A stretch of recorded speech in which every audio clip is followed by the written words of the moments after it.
Saludos a todos y con ustedes se comunica Katie Mijares y el día de hoy vamos a compartir una información sumamente importante del derecho civil, como lo son las obligaciones, cuáles son las fuentes de obligaciones, cómo se clasifican las obligaciones e incluso cuáles son las normativas venezolanas en las cuales podemos encontrar o ampliar esta información, las cuales tienen ese basamento sumamente legal al momento de contraer cualquier tipo de obligación. Ahora bien, vamos a definir lo que es una obligación según Maduro y Pittier. En este caso para ellos es una relación jurídica o lazo de derecho en virtud del cual una persona denominada deudor se compromete frente a otra denominada acreedor a cumplir en su obsequio o beneficio una determinada conducta o actividad. Ahora ven, ¿qué quiere decir esto? Que en este caso una persona cuando contrae una obligación tiene no solamente derechos, sino que también tiene deberes que cumplir. ¿Ok? Ahora, ¿cuáles son las fuentes de la obligación? Las fuentes de las obligaciones son 5 en este caso.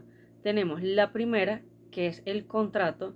Tenemos posteriormente el cuasi contrato, el delito, cuasi delito y la ley. Ahora, ¿a qué nos referimos con cada una de ellas? En el caso del contrato, efectivamente es el acuerdo legalmente vinculado entre dos o más partes.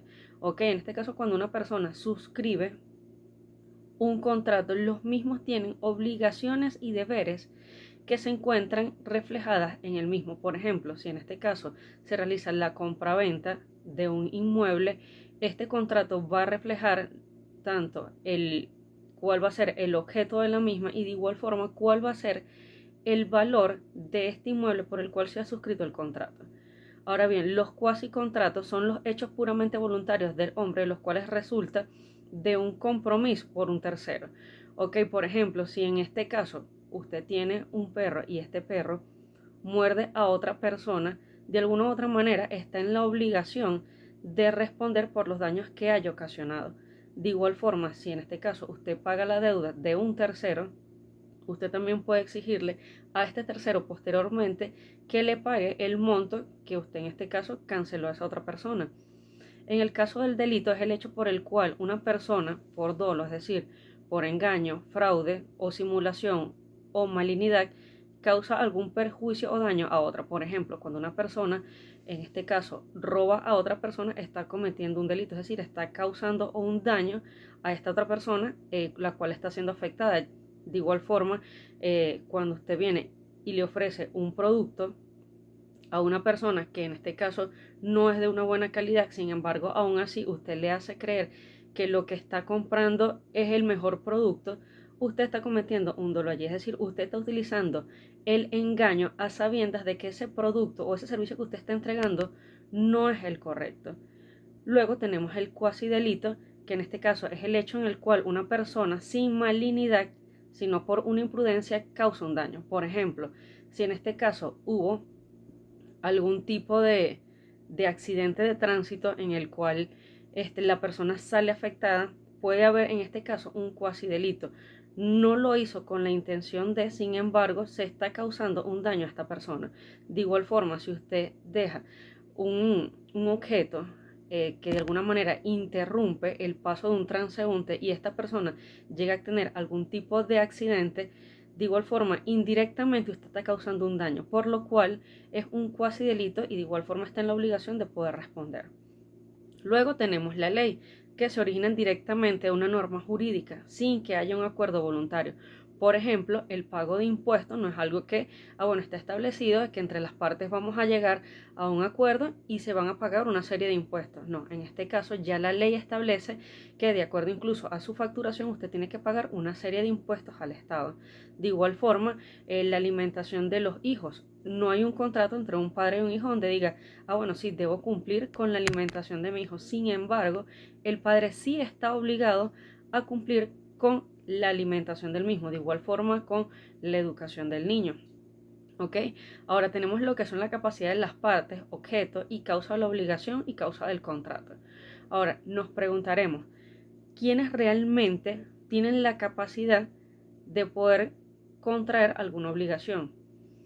Cualquier persona puede contraer una obligación, siempre y cuando no esté declarado como un incapaz ante la ley. ¿ok? De resto, cualquier persona puede contraer una obligación.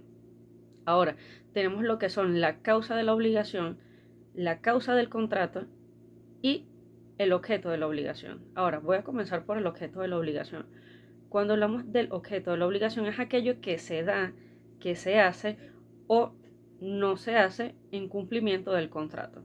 Sí, por ejemplo, si en este caso usted viene y contrae o realiza un contrato como tal, este contrato de alguna u otra manera debe tener un objeto. Por ejemplo, si es en este caso la compraventa de un auto, ¿cuál sería el objeto? El objeto sería lo que se está vendiendo, en este caso el auto.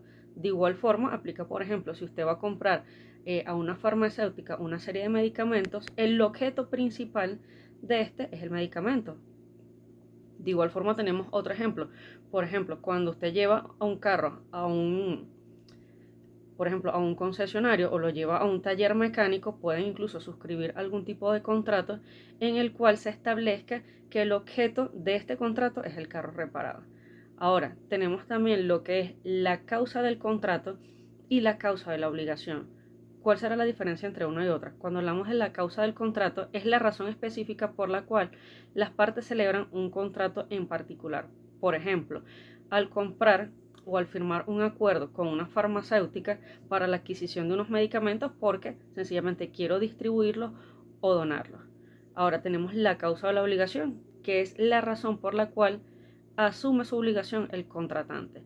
Sí, en este caso, si usted decidió adquirir a través del contrato una serie de medicamentos, la obligación básicamente nos lleva a que si yo te estoy entregando una cantidad de medicamentos, usted tiene la obligación de responder con el pago de esa obligación.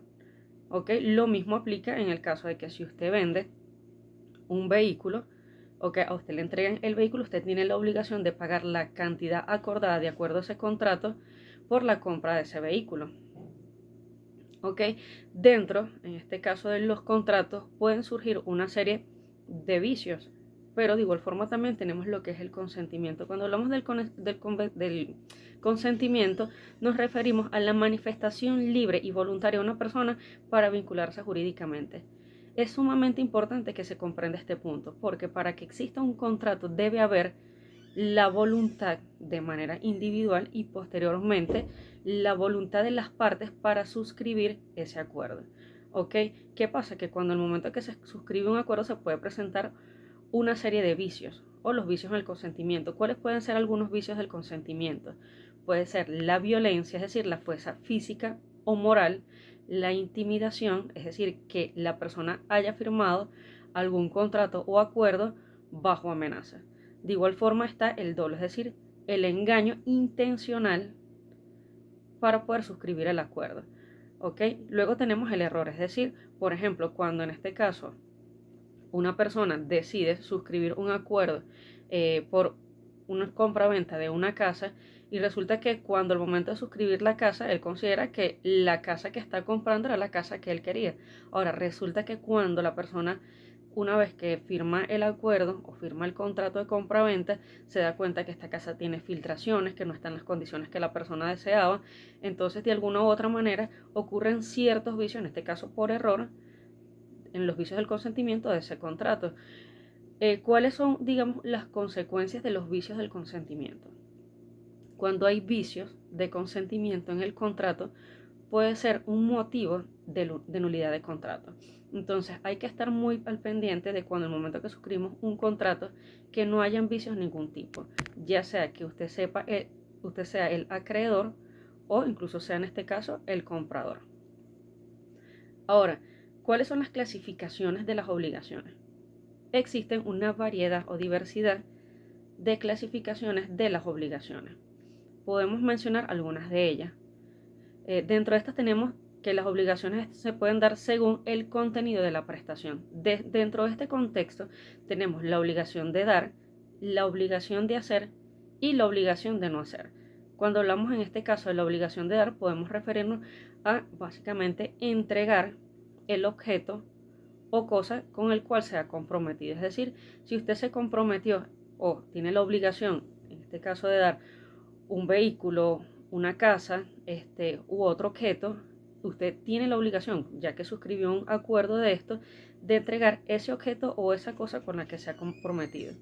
Ahora, en la de hacer, de alguna u otra manera, si usted tiene la obligación o se ha comprometido con algún servicio, por ejemplo, en el caso de un abogado, de resolver el conflicto de su cliente, bueno, este tiene la obligación de cumplir con lo que se ha comprometido. De igual forma con el médico de alguna u otra manera tiene la obligación en este caso de atender a su paciente de acuerdo a su propia ética profesional, dar un buen servicio, más allá de que no necesariamente el paciente pueda curarse, pero sí de alguna u otra manera hacer todo lo que esté en sus manos para poder cumplir con esa obligación de hacer. Luego tenemos la obligación de no hacer. Hay acuerdos que también se pueden suscribir donde se establece lo que incluso no se debe hacer dentro de ese servicio que se esté entregando o que se esté prometiendo. Tenemos otro contexto, en este caso es de la clasificación de las obligaciones, como lo es según el fin pretendido por la prestación. Aquí tenemos dos puntos, tenemos las obligaciones de resultado y las obligaciones de medio.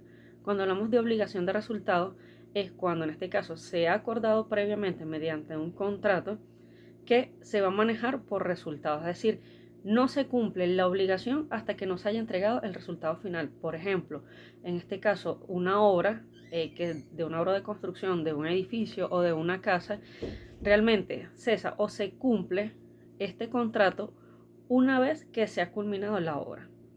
Tenemos la obligación de medio, que es distinta a la de resultado.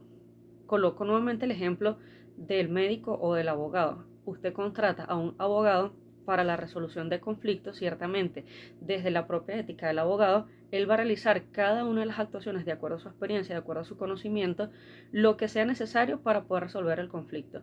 Ahora, si la sentencia no es favorable, al final del caso, no quiere decir que no haya cumplido. En este caso, el cumplimiento era hacer todo lo posible de alguna u otra manera por cumplir con resolver esa situación. No quiere decir que ahora el cliente lo va a demandar por un incumplimiento de contrato. ¿Por qué? Porque sí se llevaron a cabo y se hicieron todas las acciones necesarias para poder cumplir con lo mismo. Ahora tenemos las obligaciones según el carácter coactivo de la obligación. Dentro de esto tenemos las obligaciones jurídicas y las obligaciones naturales. Adicionalmente tenemos las obligaciones según el carácter coactivo de la obligación. Por ejemplo, tenemos las obligaciones jurídicas y las obligaciones naturales. Dentro de las obligaciones jurídicas tenemos cuando ya en este caso sí hay un basamento jurídico que nos permita poder exigirle al deudor el pago de esa obligación. Por ejemplo, un contrato de arrendamiento, un contrato de compra-venta. Ahora tenemos las obligaciones naturales donde no existe un contrato, sin embargo, de alguna u otra manera hay una obligación. Por ejemplo, en este caso, ayudar a nuestros padres con la alimentación, con las medicinas, ante enfermedades. Lo mismo pasa en este caso con los hijos, poder ayudar a los hijos o cumplir en este caso con esas obligaciones que naturalmente se dan sin que haya un contrato de por medio. De igual forma tenemos las obligaciones según estén o no sometidas a modalidades. Por ejemplo, tenemos las obligaciones puras y simples, las obligaciones a término y las obligaciones condicionales. Ahora, respecto a las obligaciones puras y simples, son muy sencillas, es decir, usted compra algún producto o servicio e inmediatamente hace el pago de esta obligación. ¿Ok? Tenemos las obligaciones a términos que, como bien lo dice la palabra, tienen un término o un tiempo establecido para el cumplimiento de la misma. Por ejemplo, si hay un contrato de arrendamiento que dice que dentro de un año vence este contrato de arrendamiento, no podemos de alguna u otra manera exigirle al inquilino que desocupe el espacio. ¿Por qué? Porque si está dentro de ese año, no puede aún salir. Tiene que esperar que se cumpla ese tiempo determinado establecido en el contrato para poder, en este caso, ya sea reanudar o restablecer un nuevo contrato o sencillamente culminar ese contrato y que la persona pueda disponer, en este caso, de la vivienda. Ahora tenemos las obligaciones condicionales que se dan dependiendo de si ocurre o no un hecho. Por ejemplo, una herencia de alguna u otra manera se da siempre y cuando haya fallecido, en este caso, la persona. Luego tenemos las obligaciones según la pluralidad de objetos. Tenemos obligaciones conjuntivas, tenemos las obligaciones alternativas y las obligaciones facultativas. Cuando hablamos de obligaciones conjuntivas, quiere decir que en este caso hay varios objetos que están involucrados en esta obligación y que se deben cumplir con cada una de ellas para poder cesar con esta obligación. Por ejemplo, si el pago de la deuda se va a hacer con un vehículo más $1000, hasta que la persona no pague con el vehículo y los $1000, no puede, en este caso, darse por extinguida la obligación. En cuanto a las obligaciones alternativas, tenemos que la persona de alguna u otra manera puede cumplir con una u otra. Por ejemplo, si se dice en este caso que la persona va a pagar con un vehículo o con el equivalente en dinero, la persona puede cubrir o saldar esa deuda con cualquiera de las dos, es decir, con el vehículo o con el equivalente en dinero. Luego tenemos las obligaciones facultativas. En este caso, en las obligaciones facultativas básicamente ocurre como una especie de sustitución con lo que se va a pagar en este caso. Por ejemplo, si en este caso la persona iba a pagar con una casa, pero resulta que esta casa sufrió una serie de daños o se quemó, el deudor puede pagar con, en este caso, dinero equivalente a lo que valía la casa. Tenemos las obligaciones según la pluralidad de sujetos. Dentro de estas obligaciones tenemos obligaciones mancomunadas y obligaciones solidarias. Cuando hablamos de las obligaciones mancomunadas, es decir, en este caso cada una de las personas que están involucradas responde por su cuota aparte. Es decir, si hay 4 personas que se han adquirido alguna obligación y este monto equivale, por ejemplo, a $1000, corresponde en este caso a cada uno pagar $250. Es decir, que cuando cada deudor de ellos cumpla con sus $250, en este caso se da por saldada la cuota aparte que le corresponde a cada quien. En cambio, en las obligaciones solidarias, si en este caso un grupo de personas, vamos a poner 3 personas, hacen un préstamo, realizan un préstamo a una entidad bancaria por un monto determinado y estas 3 personas han firmado ese contrato, cualquiera de esas 3 personas está obligada a pagar para poder saldar la deuda, aun si ni siquiera esta persona haya recibido el dinero, pero sí está incluso dentro del contrato donde dice que él se comprometió a pagar esa deuda, o en este caso ese crédito.